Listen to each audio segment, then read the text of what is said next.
Hello दोस्तों, नमस्कार। स्वागत है आप सभी को अपना इस YouTube channel A to Z thought में। तो जैसा कि हम इस वीडियो में आपको जो 26 अक्टूबर की जो एग्ज़ाम होने वाली है संस्कृत पेपर की, तो उसकी जो हमारे पास पेपर है उसी को हम आप लोगों के सामने रिमाइंड करने वाले हैं। आपको बताने वाले हैं कि जो आज की पेपर संस्कृत की होने वाली है उसमें कौन कौन से जो आपको 30 ऑब्जेक्टिव पूछेगा उसमें आपको 25 ही कवर करना है। तो हमने इस वीडियो में आपको 30 ऑब्जेक्टिव को भी पूरा कंप्लीट कर दिया, जिसमें से आपको सिर्फ 25 ही करना है।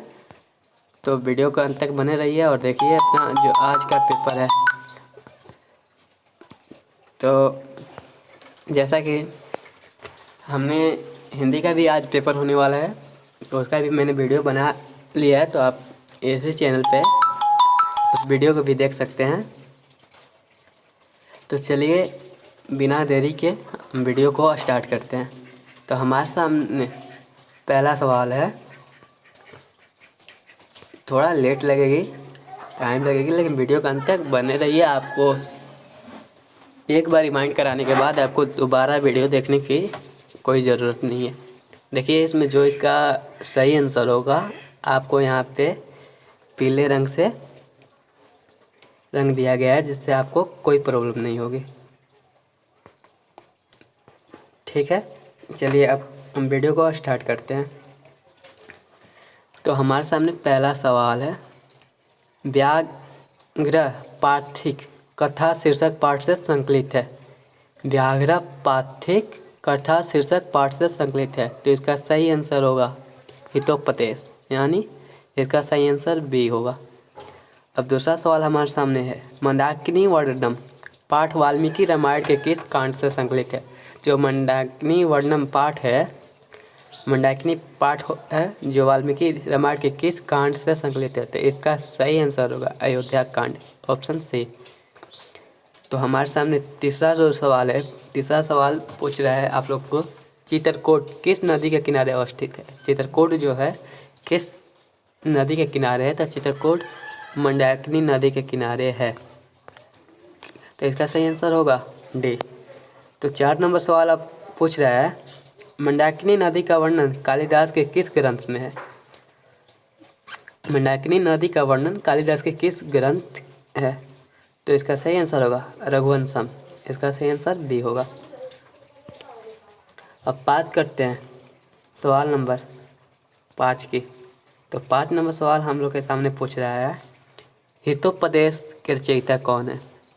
हितोपदेश के रचयिता कौन है, तो इसके रचयिता नारायण पंडित हैं, तो इसका सही आंसर बी होगा नारायण पंडित। अब 6 नंबर सवाल हम लोग के सामने पूछ रहा है, लोभ के दुष्परिणाम का चित्रण किस पाठ में मिलता है। जो लोभ है उसके दुष्परिणाम का चित्रण किस पाठ में मिलता है, तो हमने पहला जो सवाल पढ़ा है व्याघ्र पथिक कथा, तो इसका सही आंसर होगा ये व्याघ्र पथिक कथा। तो अब 7 नंबर सवाल में चलते हैं, राम मंदाकिनी नदी किसे दिखा रहे हैं। राम जो हैं मंदाकिनी नदी किसे दिखा रहे हैं। राम तो लक्ष्मण को दिखाएंगे नहीं, रावण को भी नहीं दिखाएंगे, और मिला को तो साफ दिखाएंगे नहीं, तो इसका सही आंसर होगा सी सीता। तो अब सवाल नंबर 8 की बात कर लेते हैं। तो सवाल नंबर 8 में हम लोग का पूछ रहा है, विशाल लाक्षी उपाधि किसे दी गई है।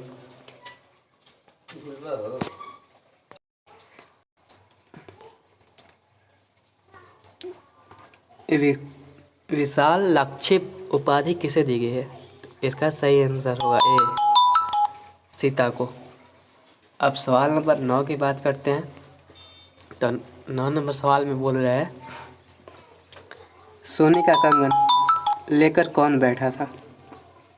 सोने का कंगन लेकर कौन बैठा था, तो इसका सही आंसर होगा वृत्रव्याघ्र, यानी सोने का कंगन कौन लेकर बैठा था, वृत्रव्याघ्र, इसका सही आंसर ए होगा। तो अब सवाल नंबर 10 की बात करते हैं, कौंटे से किसे संबंधित किया गया है। कौंटे से किसे संबंधित किया गया है, तो इसका सही आंसर सी होगा अर्जुन से। अब 11 नंबर सवाल पूछ रहा है, ज्ञानम भारा क्रियाम वीणा किस पाठ की उक्ति है, तो व्याघ्र पाथी कथा, इसका सही आंसर होगा कीचड़ में कौन गिर गया। कहानी पढ़े होंगे तो याद जरूर होगा, कीचड़ में कौन गिर गया, वृद्ध व्याघ्र, इसका सही आंसर होगा ए, वृद्धा व्याघ्र, वृद्धा व्याघ्र। अब बात करते हैं सवाल नंबर 13 की। तो स्वामी बिरजानंद किसके गुरु थे। जो स्वामी बिरजानंद थे वो किनके गुरु थे। तो स्वामी बिरजानंद दयानंद के गुरु थे, स्वामी दयानंद के। अब सवाल नंबर 14 है, स्वामी दयानंद का जन्म कहाँ हुआ था। जो स्वामी दयानंद जी हैं उनका जन्म कहाँ हुआ था। तो उनका जन्म टंकरा ग्राम में हुआ था। अब बात करते हैं 15 नंबर सवाल की। तो 15 नंबर सवाल हमारे लोगों के सामने है, करमवीर कौन था। करमवीर कौन था। तो राम प्रवेश राम करमवीर था। अब 16 नंबर सवाल, बागीस का संधि विच्छेद क्या होगा। बागीस, तो बागीस जो पूछ रहे हैं हमारा,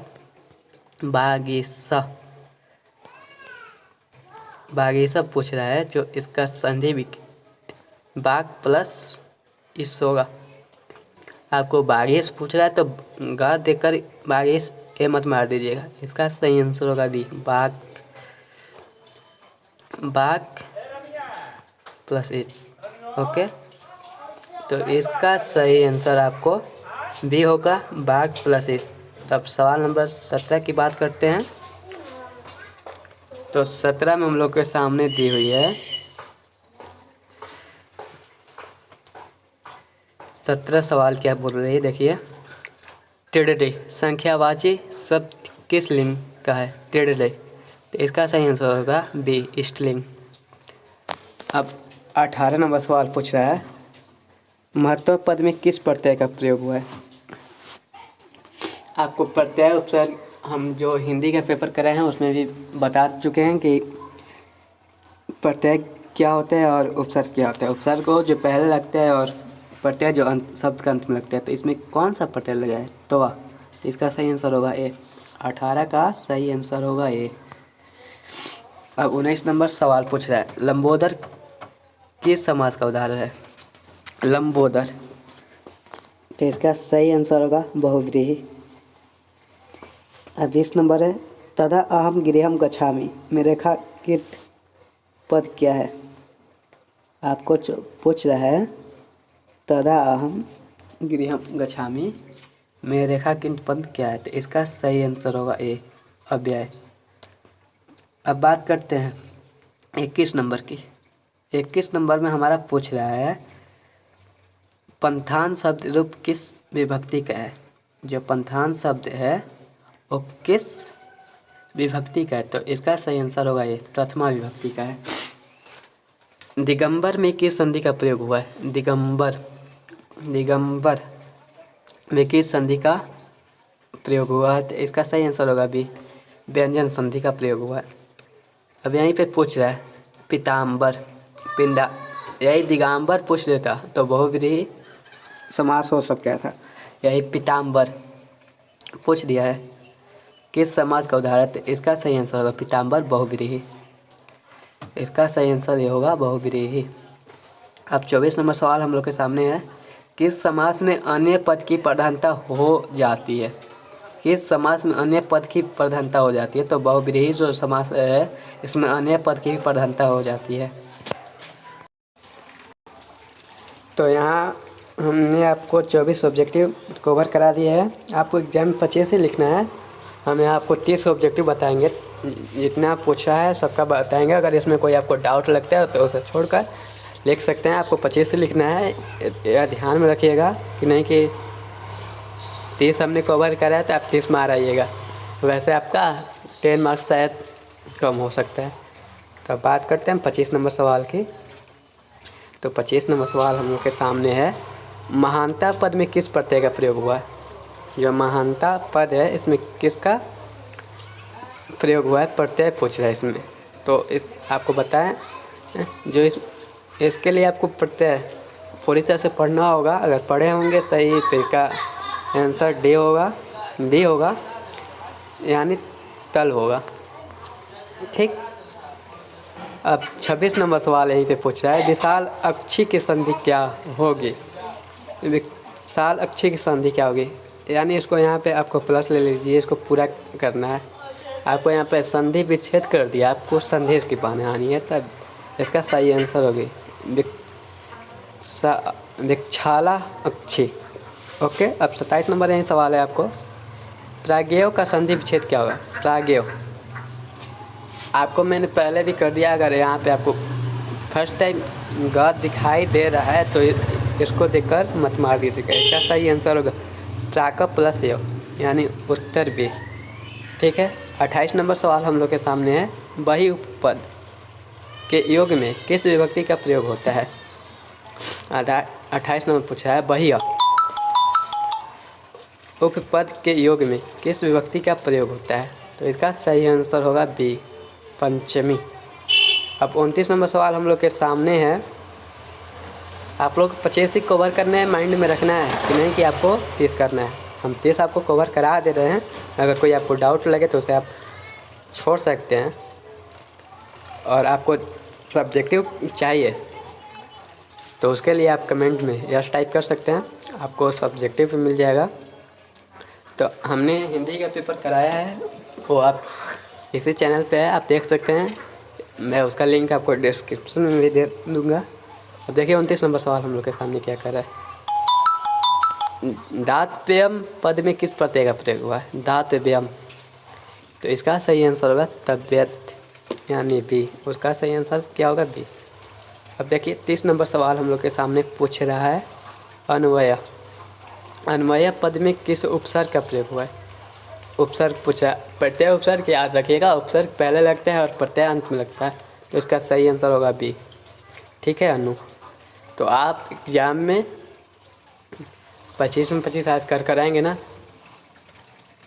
तो कमेंट में यस टाइप कीजिए। अगर आपको फुल मार्क्स करना है 50 में 50, शायद 50 मार्क्स का होगा, अगर 50 में 50 आपको करना है, सब्जेक्टिव भी चाहिए तो आप कमेंट में यस कीजिए। आपको मेरे टेलीग्राम चैनल पे मिल जाएगा, इस पर भी मिलेगा, और आप हिंदी का भी पेपर दे सकते हैं।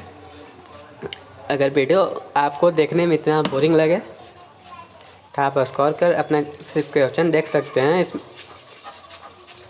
अगर वीडियो अच्छी लगे तो लाइक कर दीजिएगा और अपने दोस्तों के पास शेयर ज़रूर कीजिएगा, जिससे भी वो भी अपने एग्ज़ाम को कवर कर पाए। तो चलिए, धन्यवाद वीडियो देखने के लिए। अब मिलते हैं आपको नेक्स्ट वीडियो में।